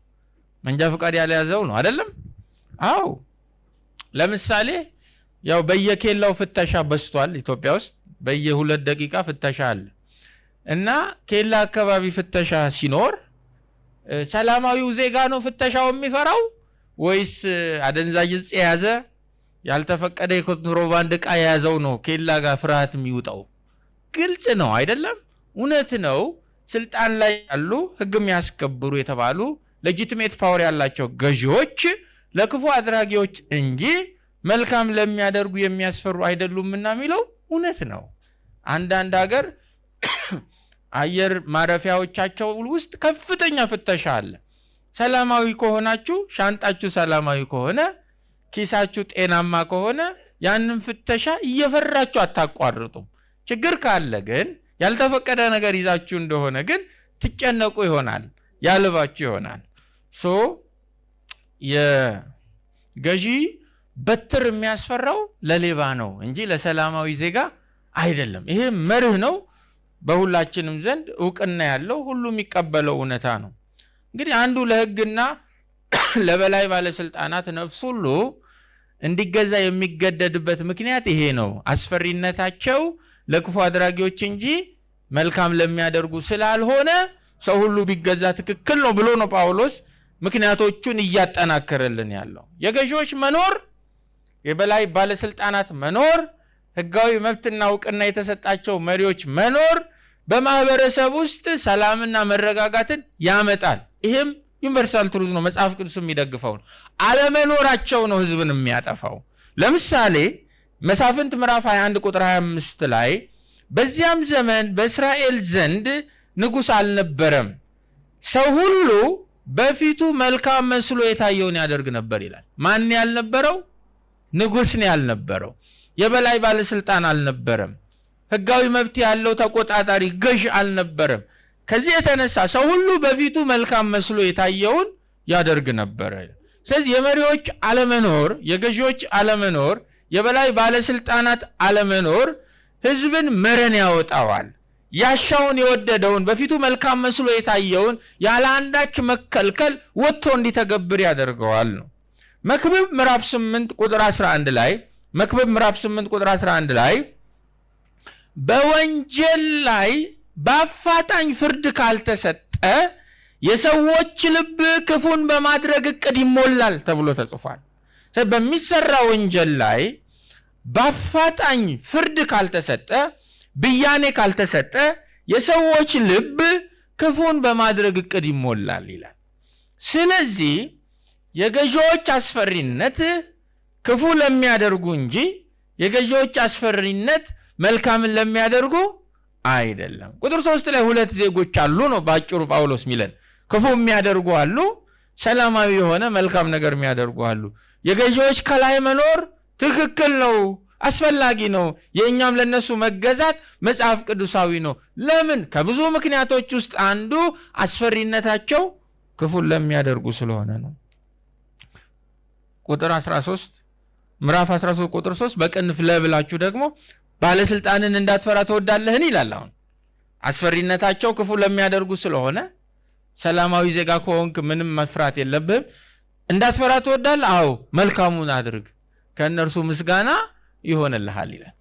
አይኖ የሚበጠብጡ ጥያቄዎች አሉ። በእርግጥ መልካም ሲናረግ እኛ ያመሰግኑ የባሰ ዳል እንደሚቀጠቀጡን ምናምን የሚሉ ነገሮች በኋላ እናወራርደዋለን። እሱን ግን አሁን መርሁ መያዝ አለበት። መፍራት አትፈልጉም? ባለስልጣን ፖሊስ ስታዩ መደንገጥ ካልፈለጋችሁ ሬንጀር የለበሰ መሳሪያ ያቀባበለ ወይም በተለያየ ሹመትና ማዕረግ ከፍተኛ ስልጣን የያዘ ሰው ካለ እሱ ጋር ስትቀርቡ በልበ ሙሉነት በነፃነት ተረጋግታችሁ መንቀሳቀስ ከፈለጋችሁ እንካችሁ መፍትሄው መልካምን አድርጉ፣ ክፉን አታድርጉ። በቀላል አማርኛ ወንጀል አትስሩ። ወንጀል ሰርታችሁ በክርስቶስ ተሸፍናችሁ ባለስልጣንን ደግሞ መደንፋት አትችሉም ነው። የሚተባበረው እግዚአብሔር ከነሱ ጋር ነው እንጂ ከእናንተ ጋር አይደለም ነው ግልጽ የሆነው መርህ። አንደኛ ጴጥሮስ ምዕራፍ 3 ቁጥር 13 መልካም ነገር ለማድረግ ብትቀኑ የሚጎዳችሁ ማን ነው ይላል። ማንም አይጎዳችሁም ነው አይደለም? ይሄ መጽሐፍ ቅዱሳዊ መርህ ነው። ምሳሌ ምዕራፍ 14 ቁጥር 35 ጠቢብ አገልጋይ ንጉስን ደስ ያሰኛል፣ ጠቢብ አገልጋይ ንጉስን ደስ ያሰኛል፣ አሳፋሪ አገልጋይ ግን ቁጣውን በራሱ ላይ ያመጣል ይላል። ስለዚህ ለበላይ ባለስልጣን ስትገዙ መልካምን አድርጋችሁ ከሆነ ምስጋናና ሙገሳን ትቀበላላችሁ። ክፉ አድርጋችሁ እንደሆነ እንግዲህ ፍሩ ነው መርሁ። ጥያቄው አሁን መነሳታ ይሄ መርህ ግልጽ ነው አይደል? ሁላችን ገዢዎች ተቃራኒውን ያደረጉ እንደሆነስ ክፉ የሚያደርገውን የሚያቆለጳጵሱ ክፉ የሚያደርገውን ካባ የሚያለብሱ መልካም የሚያደርገውን ሰላማዊውን ደግሞ በፍልጥ የሚነርቱ ከሆነስ ግፈኞች የሆኑስ እንደሆነ እንዲህ ያለው መጽሐፍ ቅዱሳዊ መርህ እንዴት አድርገን ነው መተግበር የምንችለው ነው ችግሩ። ደግሞ አብዛኛው የአፍሪካ ሀገራት ለክፉም ለደጉ አብዛኛው የአፍሪካ ሀገራት ውስጥ ያሉት ገዢዎች የሚፈራቸው ክፉ አድራጊው አይደለም፣ የሚፈራቸው ሰላማዊው ዜጋ ነው። ምክንያቱም ገዢዎች ክፉ የሚያደርገውን ዝም ሲሉ መልካም የሚያደርገውን ደግሞ ሲቀጠቅጡ ስለምንታዘብ ማለት ነው። አንዳንዴ እንደውም እናንተ መልካም አደርጋለሁ ብላችሁ በምትሰሩበት ስፍራ ስትንቀሳቀሱ የጎን ውጋት ሆኖ የሚነሳባችሁ ኃላፊያችሁ ሊሆን ይችላል፣ የበላይ ባለስልጣን ሊሆን ይችላል። በጽድቅ በቅድስና በንጽህና በተሰጠኝ የሥራ መደብና በተጻፈልኝ ጆብ ዲስክሪፕሽን ምሳሌ መሆን ፈልጋለሁ ብላችሁ ትጋትን ጨምራችሁ ስትንቀሳቀሱ አይ እንዲህ ያለው ሰው እዚህ መስሪያ ቤት መቆየት የለበትም ብሎ ቀስትም ይሆንባችሁ ውጋትም ይሆንባችሁ የበላይ ባለስልጣን ሊሆን ይችላል። ይሄ ደግሞ ምናንሾካሹከው እውነት አይደለም፣ እንደ ክረምት ጎርፍ መንገድ ላይ ፈሰሰ ሐቅ ስለሆነ እንዲህ ያሉ ኬዞች ስላሉ በእንደዚህ አይነት ሁኔታ ውስጥ ምንድነው ይሄ መርህ ለኛ ትርጉሙ ነው? ገዢዎች በክፉ አድራጊዎች መፈራት ሲኖርባቸው በመልካም አድራጊዎች ሲፈሩ ጤና ቢስ ናቸው ማለት ነው አይደለም? ችግር አለ ማለት ነው። ዘዳግም 25 ቁጥር 1 ላይ እንዲህ ተብሎ ተጽፏል። ዘዳግም 25 ቁጥር 1 በሰዎች መካከል ጠብ ቢነሳና ወደ ፍርድ አደባባይ ቢሄዱ ዳኞች ይላል ተበዳይን ነፃ በዳይን ግን ጥፋተኛ በማድረግ የፍርድ ውሳኔ ይስጡ ተብሎ ተጽፏል። ግልጽ ነው አይደለም? ጠብ ቢነሳ ተበዳይን ምን ማድረግ ነፃ የበደለውን ሰው ጥፋተኛ በማድረግ የፍርድ ውሳኔ ይስጡ የሚል ሰነድ አላት ቤተክርስቲያን። እንዲህ ተብሎ ተጽፏል። ከዚህ ተቃራኒ የሆነ ስለታ እንዴት ነው መልስ መስጠት ያለብን ነው? መጽሐፍ ቅዱስ ጆሮአችሁን ፈልጋለሁ ክፉ አድራጊዎችን ዝም የሚሉ መልካም የሚያደርጉትን የሚያንገላቱ የሚያሰቃዩ ገዢዎችን ይገስጻል። መጽሐፍ ቅዱስ ይቃወማል። በአመጽ ወታደራዊ በሆነ መልኩ አይቃወም እንጂ በግልጽ መርህ ተጥሷል፣ የእግዚአብሔር ቃል ተንዷል፣ ግፍ ተሰርቷል ብሎ ይቃወማል። መክብብ ምዕራፍ 10 ቁጥር 5 ላይ አዲስ ወደኛ ትርጉም ነው ማነበው። መክብብ ምዕራፍ 10 ቁጥር 5 ከፀሐይ በታች ያየሁት ክፉ ነገር አለ፣ ይህም ከገዢ የሚወጣ ስህተት ነው ይላል። አንድ ያየሁት ክፉ ነገር ከማን የሚወጣ ስህተት? ከገዢ የሚወጣ ስህተት ነው። አንዱ የመንግስት ባለስልጣናት ስህተት ስልጣናቸውና ሹመታቸው ንብረትነቱ የእግዚአብሔር መሆኑን አለማወቃቸው ነው አይደለም? አማኝ እንዲህ ብሎ ነው የሚያስበው። ባይዘው የቆማችሁበት ስልጣን የተቀመጣችሁበት የሹመት ወንበር የናንተ አይደለም፣ የእግዚአብሔር ነው። እግዚአብሔር ለሰው ልጆች የሰጠው ስርዓት ላይ ነው የመጣችሁት። ይሄንን አያውቁም ነው። አንዱ ከፀሐይ በታች ያየሁት ክፉ ነገር አለ ይላል መክብብ ላይ፣ ከገዥ የሚወጣ ስህተት ነው። ምሳሌ 8:15 ላይ ጥበብ ትጠራለች። ምዕራፍ 8 ላይ ከቁጥር 15 ጀምሮ ምን ይላል? ነገስታት በእኔ ይነግሳሉ፣ ገዦችም ትክክል የሆነውን ሕግ ይደነግጋሉ። መሳፍንት በእኔ ይገዛሉ፣ በምድር ላይ የሚገዙ መኳንንትም ሁሉ በእኔ ያስተዳድራሉ። ስለዚህ የሚገዙበት የሚያስተዳድሩበት ፍርድን ስርዓትን የሚፈጽሙበት ጥበብ የማ ጥበብ ነው? የእግዚአብሔር ጥበብ ነው። መዝሙር 82ን ደግሞ አውጥተንኒ 82 ላይ ከቁጥር 2 ጀምሮ እንዲህ ይላል። አሁን ይገስጻል። መዝሙር 82 ቁጥር 2 ፍትህን የምታጓድሉት እስከ መቼ ነው? ለክፉዎች የምታደሉትስ እስከ መቼ ነው ይላል። አያችሁ፣ ክፉ የሚያደርጉ ናቸው ማንም መፍራት ያለባቸው ገዦችን።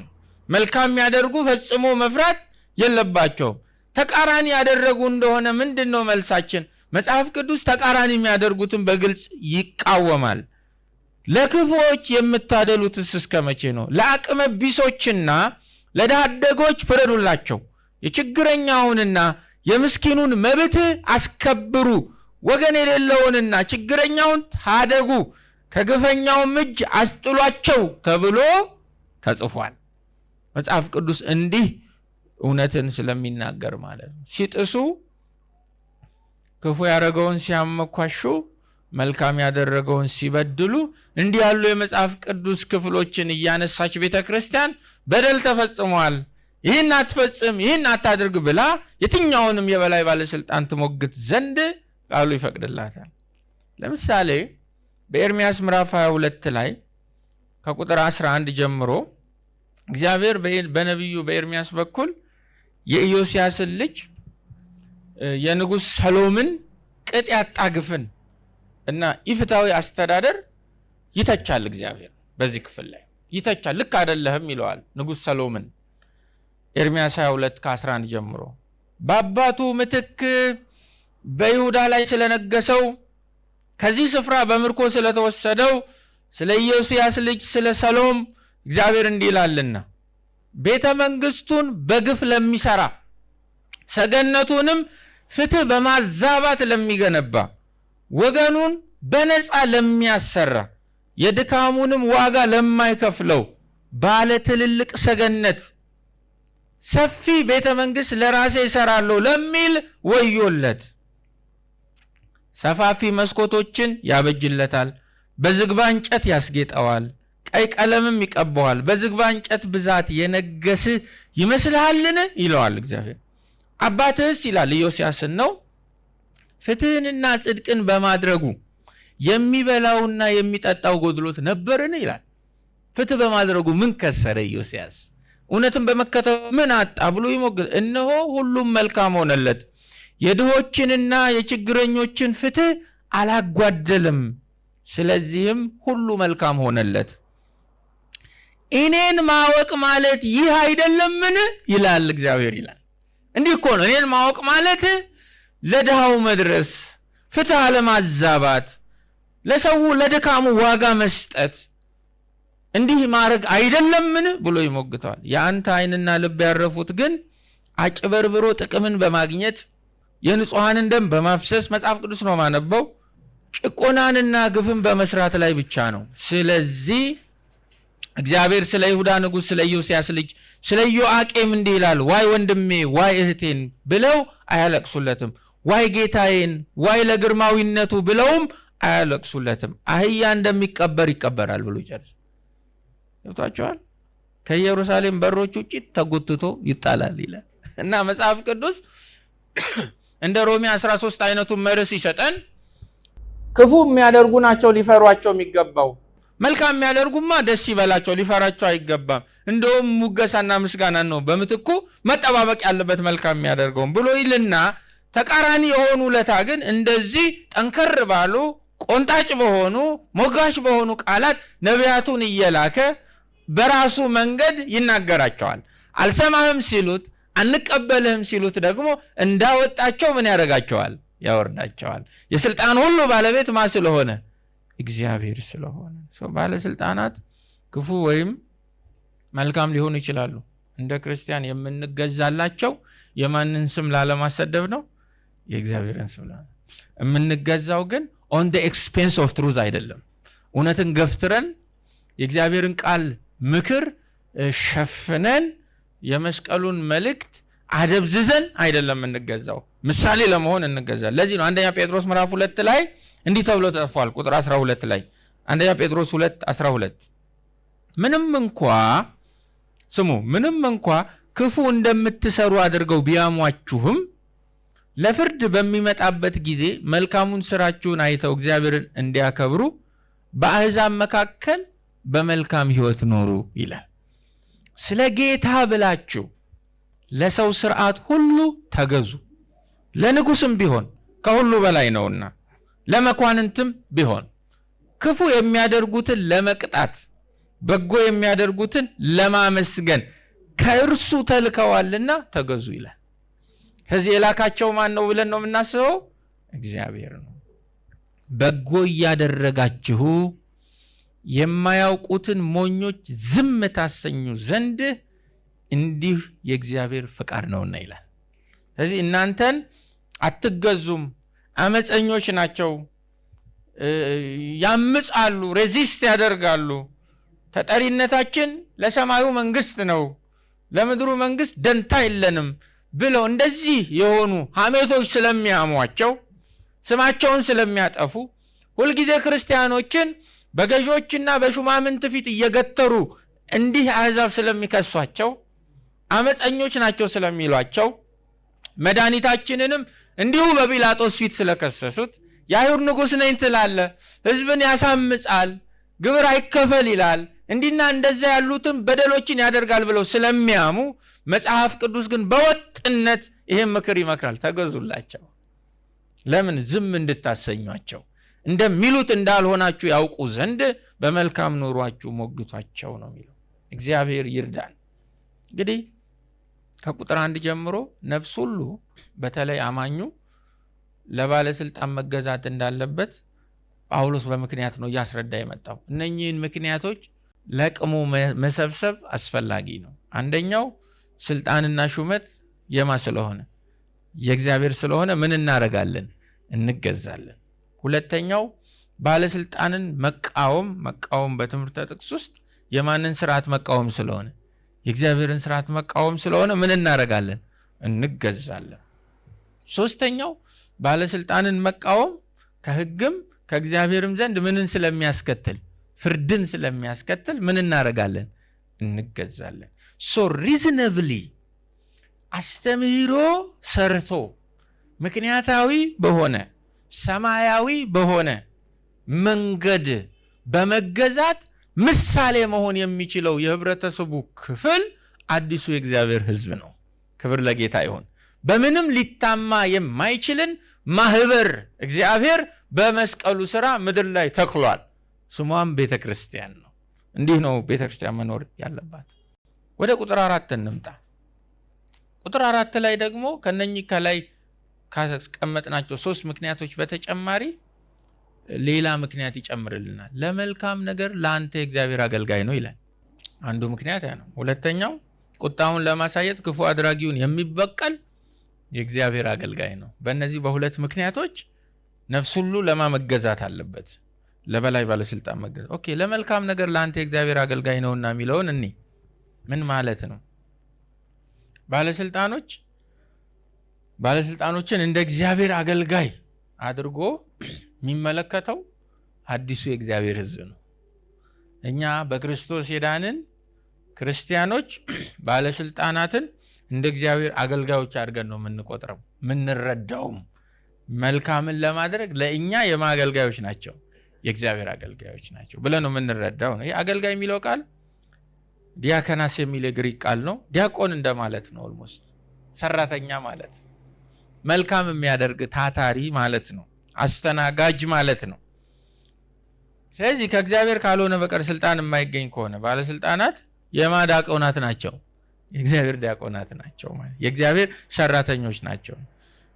ስለዚህ በሮሜ 13 አውድ ባለስልጣናት እግዚአብሔርን እንዴት ነው የሚያገለግሉት ለሚለው ጥያቄ መልካም የሚያደርጉትን በመጠበቅ በመንከባከብ በማገልገል እንደ ሰራተኛ እንደ ዲያቆን በማገልገል ክፉ የሚያደርጉትን ደግሞ በመቅጣት በመበቀል ነው እያለን ያለው።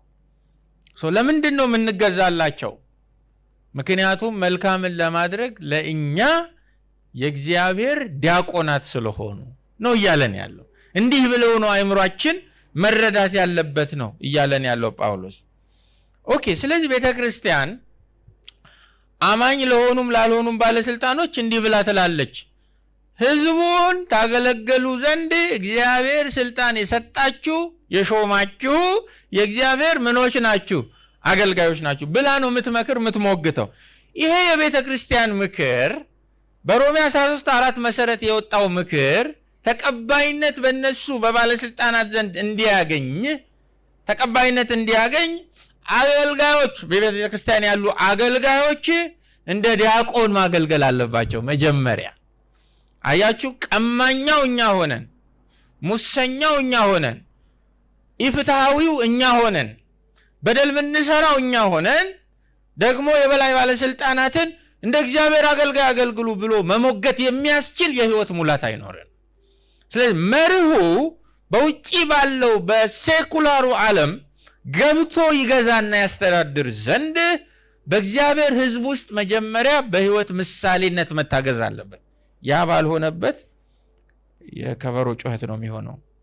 ሁለተኛ ዜና ምዕራፍ 19 ቁጥር 4 ላይ ሁለተኛ ዜና ምዕራፍ 19 ቁጥር 4 ላይ ኢዮሳፍጥ በኢየሩሳሌም ተቀመጠ ይላል።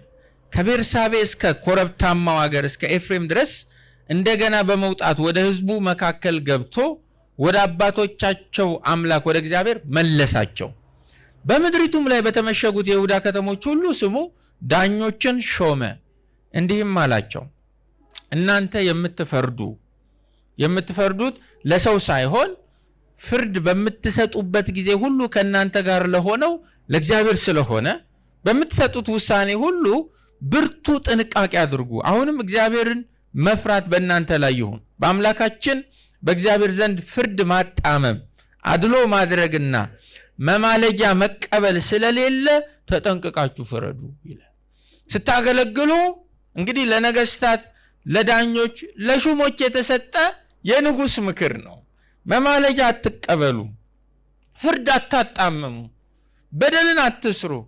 በምትሰሩት ስራ ሁሉ አጠገባችሁ ማን አለ? እንደ ታዛቢ እግዚአብሔር አለ፣ ከሱ የተቀበላችሁ ስለሆነ ይላል። ስለዚህ ጳውሎስ ገዢዎች መልካም ለሆነ ነገር ለእናንተ የእግዚአብሔር አገልጋዮች ናቸው ሲል የምርም ደግሞ አገልግለውት ስለሚያውቅ ነው። ግልጽ ነው አይደለም? የምርም ነፍሱን ከአንድም ብዙ ጊዜ እግዚአብሔር በበላይ ባለስልጣናት ታድጎ ስለሚያውቅ ነው። ለምሳሌ ሐዋርያት ሥራ ሁላችን ሐዋርያት ሥራ ምዕራፍ 23ን አውጥተን ለማጥናት እንሞክር። ሐዋርያት ሥራ ምዕራፍ 23 ከቁጥር 12 ጀምሮ እንግዲህ መመሪያው ለመልካም ነገር ለአንተ ምንድነው ነው የሚለው? የእግዚአብሔር አገልጋይ ነው። የምርም አገልግለውታል። በህይወት ምስክርነት የታጀበ መርህ ነው የሚሰጠን ያለው። ቁጥር 12 ላይ በጠባም ጊዜ አይሁድ ጳውሎስን እስኪገድሉት ድረስ እንዳይበሉና እንዳይጠጡ በመሐላ ተስማሙ ይላል። እነማን ናቸው የተስማሙት? አይሁድ። አይገርምም? ግን ሰው አንበላም አንጠጣም ብለው ተስማምተዋል። አዲስ ወነኛ ትርጉም አንቀምስም ይለዋል። ማንን እስክንገድል? ጳውሎስን እስክንገድል። ይህንንም ሴራ ያደረጉት ሰዎች ከ40 ይበዙ ነበር። አይገርምም? 40 ሰው። ጳውሎስ እኮ በጻፋቸው መልእክታት ሁሉ የዚህ ዘመን ሰው ቢሆን ስብከቱ ያድሙብሃል አይሳካላቸው ነበር አይደል? ርዕሱ መሆን ያለበት 40 ሆነው ይሰበሰቡብሃል፣ 40 ቦታ ይበትናቸዋል ምናምን ነበር እኮ። አይ ጳውሎስ ኢትዮጵያዊ እንኳን ያልሆነ 40 ናቸው። አይገርምም? እነርሱም ወደ ካህናት አለቆችና ወደ ሽማግሌዎች መጥተው ጳውሎስን እስክንገድል ድረስ ምንም እንዳንቀምስ ተረጋግመን ተማምለናል። በጣም እኮ ከባድ ነው። ተሰብስበው 40ዎቹ እርስ በርስ ተረጋግመዋል። ጳውሎስን ካልገደልክ እድሜ ቅጥፍ ይበል ተባብለዋል። በጣም እኮ ከባድ።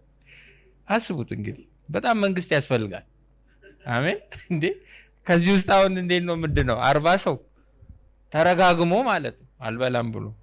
ኤኒዌይስ እንግዲህ አሁን እናንተ ከሸንጎ ጋር ሆናችሁ ስለ እርሱ አጥብቃችሁ እንድትመረምሩ መስላችሁ ወደ እናንተ እንዲያወርደው ለሻለቃው አመልክቱት፣ እኛም ሳይቀርብ እንድንገድለው የተዘጋጀንን አሏቸው። ሻለቃውን ሂዱና ቀስ ብላችሁ እንድንመረምረው ለእኛ ስጠን ብላችሁ አግባቡት። እጃችሁ እንደገባ እኛ ምን እናደርገዋለን? እንደፈዋለን እያሉ ነው። የጳውሎስ የእህቱ ልጅ ግን ይላል። እግዚአብሔር ሁሌ በነቢያት አያድንም። የእህቱ ልጅ ግን ደባቸውን በሰማ ጊዜ መጥቶ ወደ ሰፈሩ ገባና ለጳውሎስ ነገረው ይላል። ሰማ። አይገርምም? እግዚአብሔር የእህቱን ልጅ 40ዎቹ አጠገብ አስቀመጠ። ስሙ ይባረክ። እግዚአብሔር ይሰራል፣ በዘመድም ይናገራል ጌታ።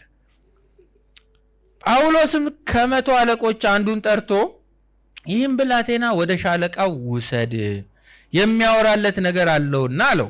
እርሱም ይዞት ወደ ሻለቃው ወሰደውና ይህ ብላቴና የሚነግርህ ነገር ስላለው ምን እስረኛው ጳውሎስ ጠርቶ ወደ አንተ እንወስደው ለመነኝ። ታስሯል ግን ሚስጥሩን አላወጣም አይደል? ብቻ የሚነግረው ነገር ስላለ ዝም ብለህ ልጁን ይዘህ ሂድ። ጥበብ ጥሩ ነው። የሻለቃውም እጁን ይዞ ፈቀቅ አለና ለብቻው ሆኖ የምታወራልኝ ነገር ምንድነው ብሎ ልጁን ጠየቀው። አያችሁ፣ ቀስ ብሎ ማለት ነው። ምንድነው አለው። እርሱም አይሁድ ስለ ጳውሎስ ከፊት ይልቅ አጥብቀው እንደምትመረምር መስለህ ነገ ወደ ሸንጎ ታወርደው ዘንድ ሊለምኑህ ተስማምተዋል። እንግዲህ አንተ በእጅ አትበላቸው፣ እስኪገድሉት ድረስ እንዳይበሉና እንዳይጠጡ ተማምለው ከእነርሱም ከ40 የሚበዙ ሰዎች ያደቡበታልና አሁንም የተዘጋጁ ናቸው፣ ያንተንም ምላሽ ይጠብቃሉ አለው። የሻለቃውም ይህን ነገር ለእኔ ማመልከትህን ለማንም እንዳትገልጥ ብሎ ካዘዘ በኋላ ብላቴናውን አሰናበት። በጌታ አይደለም፣ ይሄ ሰው ሻለቃ ነው፣ የበላይ ባለስልጣን ነው።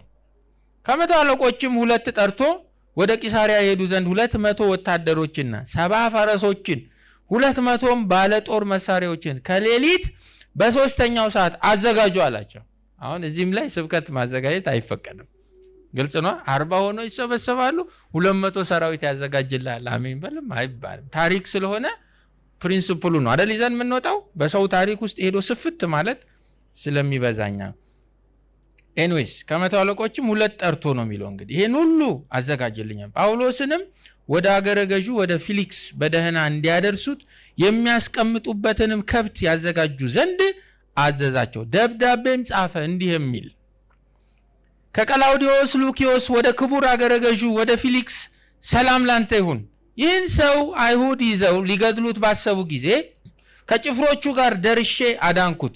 ሮማዊ እንደሆነ አውቄ ነበርና የሚከሰስበትንም ምክንያት አውቅ ዘንድ አስቤ ወደ ሸንጓቸው አወረድኩት። በሕጋቸውም ስለ መከራከር እንደከሰሱት አገኘሁ እንጂ ለሞት ወይም ለእስራት የሚያደርስ ክስ አይደለም።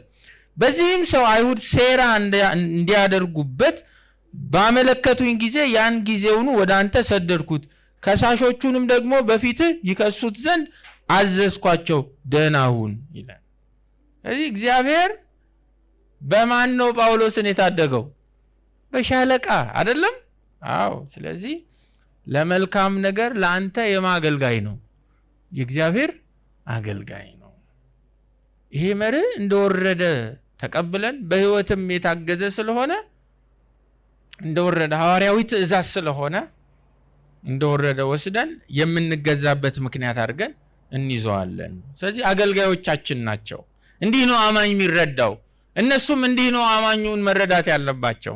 አማኙም ለነሱ እንዲህ ነው ማስረዳት ያለበት። እንደምታገለግሉን ነው የምናውቀው። በተሰጣችሁ ሹመትና ስልጣን የእግዚአብሔር ዲያቆናት እንደሆናችሁ ነው የሚገባን።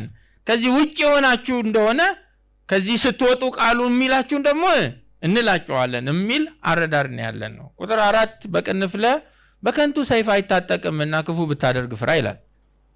ቁጣውን ለማሳየት ክፉ አድራጊውን የሚበቀል የእግዚአብሔር አገልጋይ ነውና ይላል። በከንቱ ግን ሰይፍ አይታጠቅም። በተለየ መልኩ አሁን ገዢው ስለታጠቀው ሰይፍ ጳውሎስ እያወራ ያለው በአንደኛው መቶ ክፍለ ዘመን በተለይ ደግሞ እንደ ሮም ባሉ ኢምፓየሮች ውስጥ ሰይፍ የሚወክለው ስልጣንን፣ ኃይልን፣ ፍትህን ነበር። በሮሜ ምዕራፍ 13 አውድ ይሄ ገዢ የታጠቀው ሰይፍ የሚወክለው ነገር መንግስት ለፍትህ ሲባል ታጥቆ ኃይልን መጠቀም ይችላል የሚለውን ሐሳብ ነው የሚወክለው። ታጥቆ ምንን መጠቀም? ኃይልን መጠቀም መንግስት ይችላል። ሰይፉ የሚወክለው ይሄ ነው። ይሄ በሰይፍ የተወከለው የመንግስት ስልጣን ወይም መጽሐፍ ቅዱስ ዕውቅና የሰጠው በሰይፍ የተወከለው የመንግስት ኃይልን የመጠቀም መብት ከዕድሜ ልክ እስራት እስከ የሞት ቅጣት የተለጠጠ መሆኑን አማኝ ማወቅ አለበት። በዚህ ደረጃ መጽሐፍ ቅዱስ ግራንት ያደርገዋል ለነሱ የተሰጠውን ፍትህን የማስከበር ኃይልን የመጠቀም መብታቸውም ማለት ነው። ለዚህ ነው ጳውሎስ ክፉ ብታደርግ ፍራ። ይሄ ፍራ የሚለው ቃል ኃይለኛ ቃል ነው። በርግግ ነው፣ ደንግጥ ነው። ይሄ ዝም ብሎ መረበሽ አይነት ፍርሃት አይደለም። አንድ አካል በነፍሳችሁ ሲመጣ የምትፈሩት ፍርሃት ነው። ክፉ ብታደርግ ፍራ። ለምን? ሰይፍን ታጥቋል። ንጉሥ የታጠቀው ሰይፍ የልብስ ፕሮቶኮል ስለሆነ አይደለም። በዚያ ዘመን የሚሰራ ሰይፍ ነው። ኬክ ሊቆርስበት አይደለም። የሰው አንገት ሊያቀላበት ነው ሰይፍን የታጠቀው በዘመኑ አውድ ማለት ነው። ስለዚህ መንግስት የበላይ ባለስልጣን ኃይሉን ተጠቅሞ ፍትህን የሚያስከብርበትን መሳሪያ ስታይ የጌጥ አይደለም የሚሰራበት ነው። በጣም አስቸጋሪ ነው። ስለዚህ ፍራ ሲል እንዲህ በርግግ ለምን ቁጣውን ለማሳየት ክፉ አድራጊውን የሚበቀል አመፀኛ ነው አይደለም የሚለው የሚበቀል የማገልጋይ የእግዚአብሔር አገልጋይ በመበቀል እግዚአብሔርን ያገለግላል እያለ ነው። ሰይፉም በማሰራት ማንን ያገለግላል? እግዚአብሔር። ስለዚህ እንደውም መንግስት አዲሱን የእግዚአብሔርን ህዝብ ነው በደንብ መንከባከብ ያለበት አይደለም። እንዲህ የሚያምን ህዝብ አለ። ክብር ለጌታ ይሁን። በጣም እኮ የሚገርም መጽሐፍ ቅዱስ ክፉ የሚያደርገውን ለመቅጣት የቁጣ መሳሪያ የሆነ የእግዚአብሔር አገልጋይ ነው። በሌላ ቋንቋ እግዚአብሔር ክፋትን ይጸየፋል አይደለም፣ ክፉ የሚያደርጉትንም ይቀጣል። ካስታወሳችሁ ምዕራፍ 12 ቁጥር 19 ላይ በቀል የማን ነው ተብሏል? የኔ ነው አይደለም፣ የኔ ነው። ስለዚህ መበቀል አትችሉም ተብለናል አይደል? ሲያሳድዷችሁ፣ በክርስቶስ ምክንያት ሲወጓችሁ፣ ንብረታችሁን ሲቀሙ፣ ግፍ ሲሰሩባችሁ፣ አይ እንግዲህ ብላችሁ ተነስታችሁ መበቀል መብት የላችሁም። ለምን? የክርስቶስ ደቀ መዝሙር ስለሆነ። በነገራችን ላይ ፍጹም ባርነት ያለው ክርስትና ውስጥ ነው። ቆይ እናንተ በዋጋ ተገዝታችኋልና የማ አይደላችሁ? የራሳችሁ አይደል ይለው። አንተ የራስክ ያልሆንክበት ሃይማኖት ክርስትና ነው። ከዚህ የሚበልጥ ፍጹም ባርነት አለ? እኔ የማ አይደለሁም የኔ አይደለሁም ስንዘምረው እኮ ስለማናስበው ነው። እኔ የማ አይደለሁም የኔ አይደለሁም ስንል ወይም ደስ ያሰኘኝን ማድረግ አልችልም ማደርገውን ሁሉ ከማንጻር ነው። ለምን? ከግዞት ቤት በዋጋ የመጣው ሰው ነኝ። በደም ዋጋ ስለተገዛው አሁን መብት የለኝም። ስለዚህ ጌታ የቀየርን ባሮች ነን። ቀድሞ የኃጢአት ባሮች ነበርን። አሁን የምን የጽድቅ ምኖች ባሮች አይደል የሚለው። ስለዚህ መብት የለንም። እኛ የመበቀል መብት የለንም። በቀል የማን ነው ብለን ነው የምናስበው? የእግዚአብሔር ነው። ተወዳጆች ሆይ ራሳችሁ አትበቀሉ፣ ለቁጣው ፈንታ ስጡ እንጂ በቀል የእኔ ነው፣ እኔ ብድራትን እመልሳለሁ ይላል ጌታ ተብሎ ተጽፏልና ብሎናል። ስለዚህ ለመበቀል ቁጣውን ለማሳየት ክፉ አድራጊውን የሚበቀል የማገልጋይ ነው፣ የእግዚአብሔር አገልጋይ ነው። እግዚአብሔር ክፉ የሚያደርጉ ሰዎችን አትበቀሉ፣ የሚበድሏችሁን አትበቀሉ ብሎናል ምዕራፍ 12 ላይ። ታዲያ ክፉ እያደረጉ ይዘልቋታል ወይ? እንዴት ነው በቀል የኔ ነው ስትል መች ልትበቀላቸው ነው? አንዱ ምበቀላቸው በማን ነው? በእኔ ዲያቆን ሰይፍም ባስታጠቅኩት። ማን ነው እሱ? የበላይ ባለስልጣን። በሱ እበቀላሉ፣ ቁጣዬን የማሳይበት መሳሪያ ነው ይላል። ገዦች አሁን ትኩረታችሁን ፈልጋለሁ፣ የጨረስኩ ነው። ክፉ የሚያደርጉትን ሰዎች የሚቀጡት እግዚአብሔር እንዲቀጡ ምን ስላረጋቸው ነው? ስላስታጠቃቸው ብሎ ክርስቲያን ያምናል። እግዚአብሔር አንዳንዴ ህዝብ ሲያምጽበት፣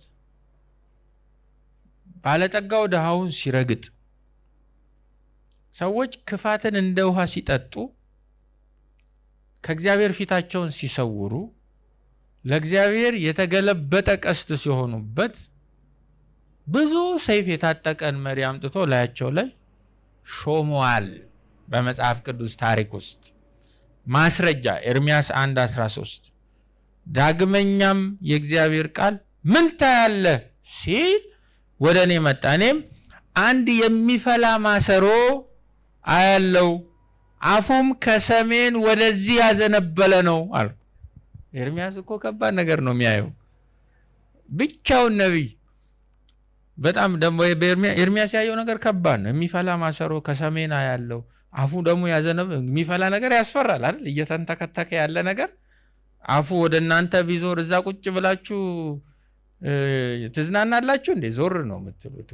እንዲህ ነው የማየው ሲለው እግዚአብሔር እንዲህ አለኝ፣ ከሰሜን በምድሪቱ በሚኖሩ ሁሉ ላይ ድንገት መዓት ይወርድባቸዋል ይላል። አየህ፣ እነሆ የሰሜን መንግስታትን ስሙ፣ የሰሜን መንግስታትን ሕዝቦች ሁሉ እጠራለሁ ይላል እግዚአብሔር።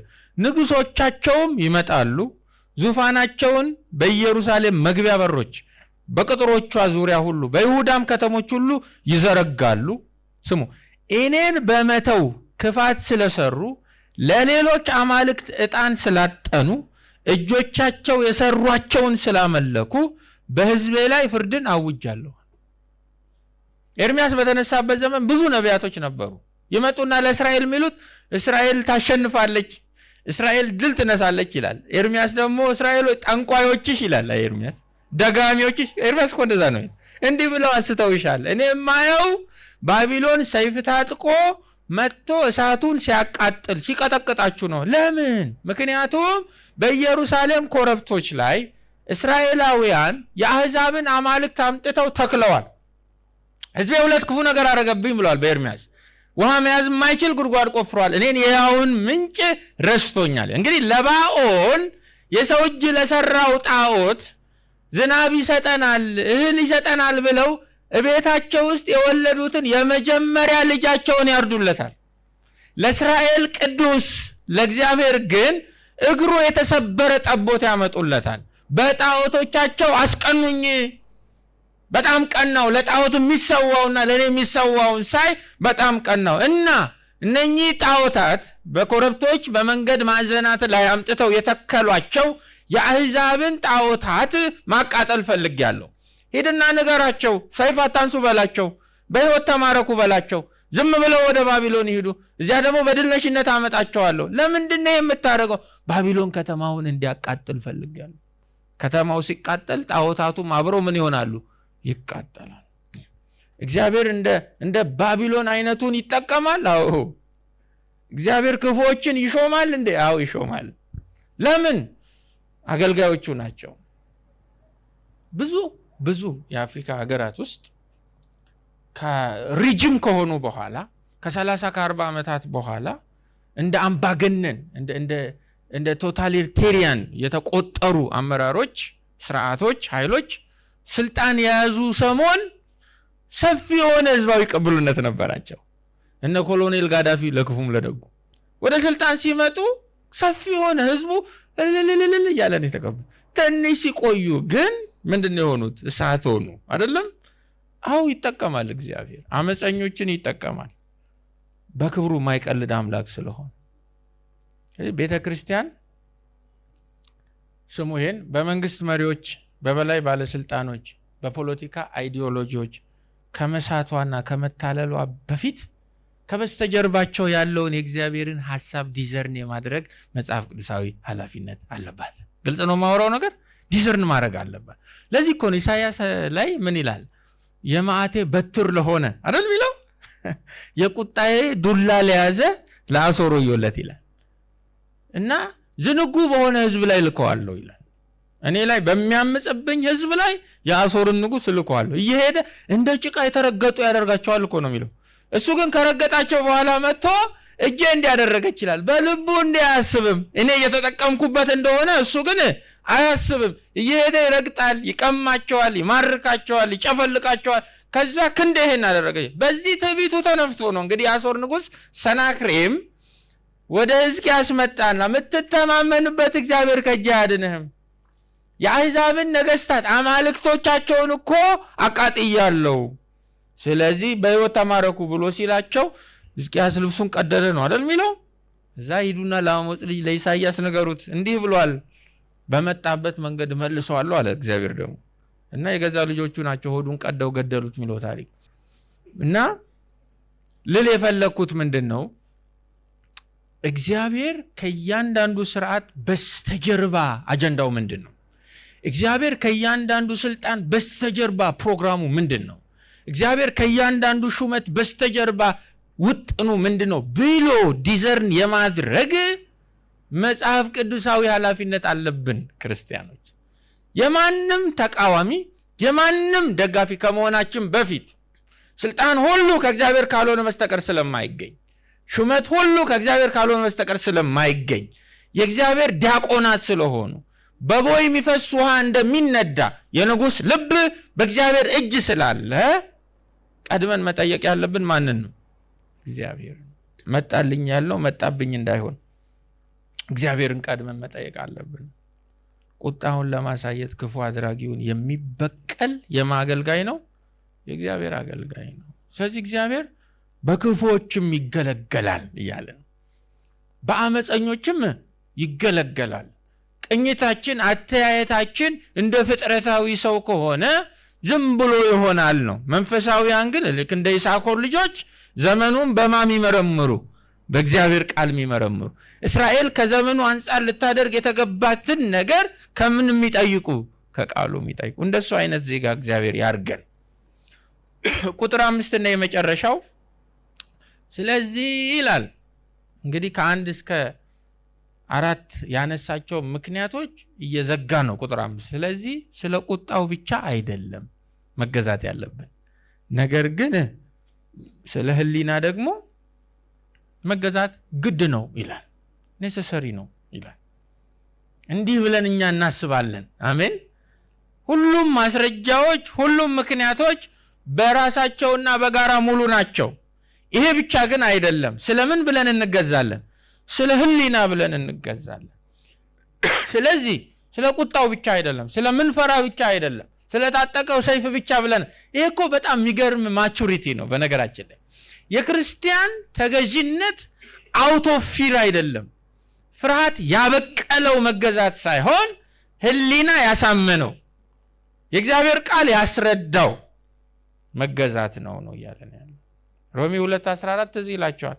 ሕግ የሌላቸው አሕዛብ ሕግ የሚያዘውን ነገር በተፈጥሮ ሲያደርጉ ሕግ ባይኖራቸውም እነርሱ ለራሳቸው ሕግ ናቸው፣ ሕሊናቸው ስለሚመሰክር ሐሳባቸው ስለሚካሰስ እያለ ይናገር። ሰው ሕሊና ያለው ፍጡር ነው። ራሽናል ቢንግ ነው ሰው። ከዚህ አንድ ነገር አመክንዮውን ተጠቅሞ ልክ ነው ልክ አይደለም ብሎ ማገናዘብ የሚችልን አቅም እግዚአብሔር ሰጥቶን የፈጠረው ካሉት ማስረጃዎች በተጨማሪ ነው እያለ ያለው። በተጨማሪ መጨረሻ ላይ እንደ አስፈላጊነቱ ስለ ሕሊና ስንል እንገዛለን። ሰው መገዛት ለሰላም ሲባል ለአንድ ሰው ጥቅም ሲባል መተግበር ያለበት የኔሴሲቲም ጉዳይ ነው እያለ ነው። ሌላው ነገር ሁሉ እንዳለ ሆኖ ቃሉ የሚለን ሁሉ እንዳለ ሆኖ